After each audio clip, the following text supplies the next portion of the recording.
Hi and welcome. My name is Ilana King. I'm an entrance exam specialist and I teach other tutors to also be specialists in this area.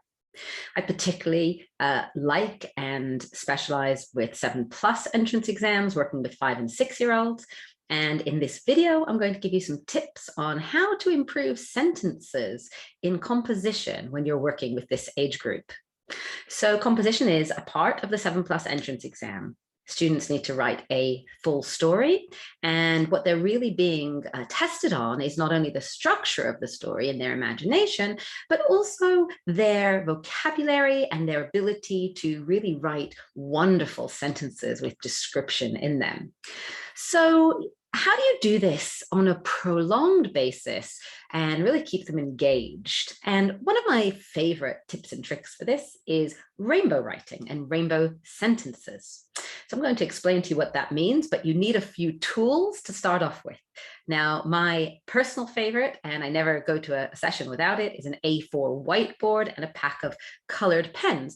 You don't have to use these. You could, of course, use regular paper, and then you can use just colored pencils or colored pens. But I have these. These are a very good brand. I will say, although the whiteboard itself was very cheap, the pens are not, and it's something that I felt was worth paying a little bit extra for the name brand there, because they're really dynamic colors, as you'll see, and they don't really run out. They behave well, these colors, and they're in this nifty little case, which has a fold over top to keep it closed, and then it has a little, you fold the top down and it becomes, oops, I can actually do it now, you clip it, and it becomes a little stand, so that you can put it on the table and just pick out the colors. So I'll just put that off shot there so you can see the screen. Okay, so what is rainbow sentences? Well, you take a sentence that is boring, okay? There's nothing wrong with the sentence. It's grammatically correct. Sarah ran through the forest. It has a capital letter at the beginning, a full stop at the end. There's nothing particularly wrong with it. But I've written it in black very deliberately because it's a little bit boring. And when we're trying to teach children about improving sentences and adding clauses and thinking about how they're going to make a sentence more interesting, I think visually it helps to kind of set aside parts of the sentences in different colors. Okay, so how do we do that? Well, the first thing I would do is say it needs a sentence opener. We talk a lot about sentence openers with children. So these are fronted adverbials or adverbial phrases that will help to make the sentence more interesting. Well, I would look at this and I would say, okay, she's running, so she must really be in a bit of a hurry. She's probably running fairly quickly. So we could use that word. So we could say quickly, and notice I'm doing this in a different color. Quickly, and then we can point out the fact that it needs a comma. And then we've got our original Sarah ran through the forest. So I'm going to put Sarah's name back on there, but I'm going to stop again because otherwise all I've done is add a single color, and that's just going to be really boring. Rainbows have lots of colors in them, so I want to be able to use lots. Okay, so we've got this word ran. Quickly, Sarah ran. And I would say, well, we can do something to improve the ran in this sentence. So we can think about, okay, what are we going to do next? And we don't have to do it in this order, of course. There's no rule to starting it at the beginning. You can pick up any particular part of the sentence and change it as you go.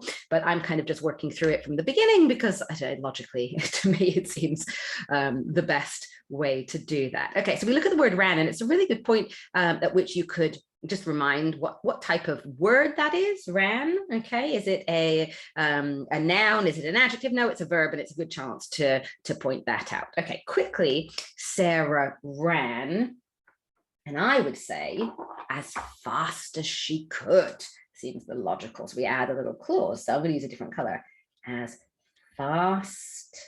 Or you could even turn it into a simile if you're discussing similes at this point. So as fast as a cheetah, that would be more exciting.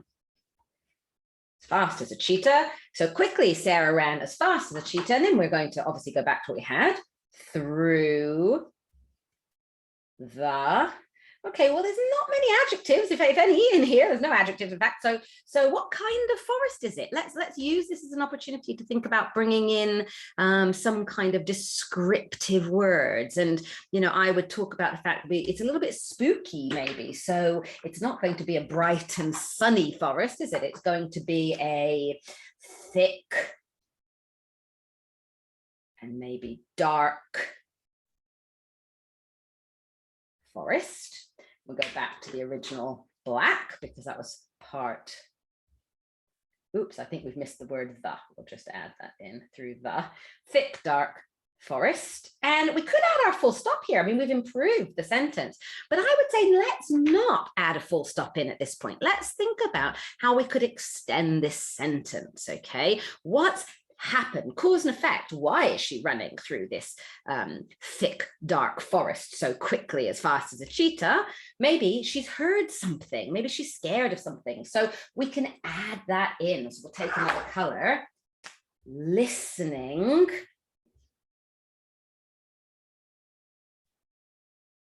for, what's she listening for? Maybe footsteps.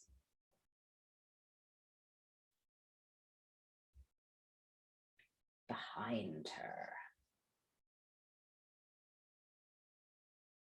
Okay, so we've ended up, of course, with an extremely long sentence here. And I'm not suggesting that every single sentence that you get a student to write is this long. But what we've gone from is this very boring sentence here that is in black to kind of highlight the fact that it's not a very interesting sentence, to one that we've actually got 1, 2, 3, 4, 5 colors in. So we've added 5 different elements to it. And then I will always read them out afterwards, read it out in a boring voice and then an exciting voice. So Sarah ran through the forest.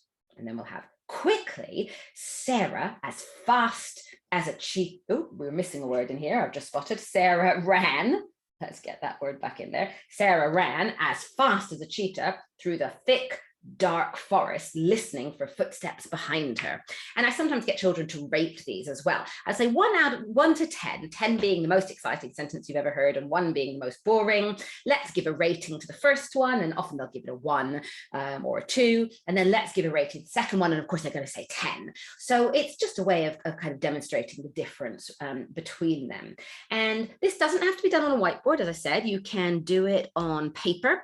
If you have those big rolls of paper, that's quite fun as well. You can do it on those big rolls and lay it out on a table or on the floor.